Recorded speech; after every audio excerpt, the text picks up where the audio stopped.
Hello বন্ধুরা, আবার একটা নতুন ব্লগ নিয়ে চলে এলাম। আজকে ননদের বাড়ি থেকে চলে এসেছি। দেখো ননদ রান্না করছে। এটা আমার সেজন্য ননদের বাড়িতে ও রান্না করছে। তো বাড়ি চলে এসেছি, এখনও কাপড় জামা কিছু চেঞ্জ করা হয়নি। এসে মাত্র দেখি না রান্না করছে, ওই জন্য কিছু ভিডিও তুলে নিলাম। তো দেখো, তোমাদেরকে দেখাবো কি কি রান্না করেছে আমরা আসাকালীন।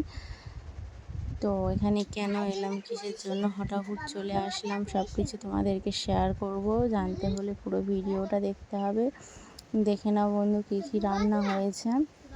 এখানে ডাল হয়েছে, আলু ভাজা হয়েছে, আর চিংড়ি দিয়ে একটা চচ্চড়ি হয়েছে, মাছ ভাজা হয়েছে, আর এখানে দেখছি চিকেন।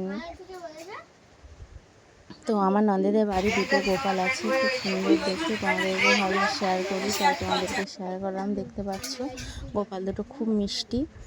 তো ফাইনালি সবাই দুপুর হয়ে গেছে, এবার সবাই খেতে বসে গেছে ফাইনালি, দেখতে পাচ্ছ। তো আজকের ভিডিওটা এই পছন্দ, পরের ভিডিওতে আসছি। ভালো থেকো, সুস্থ থেকো।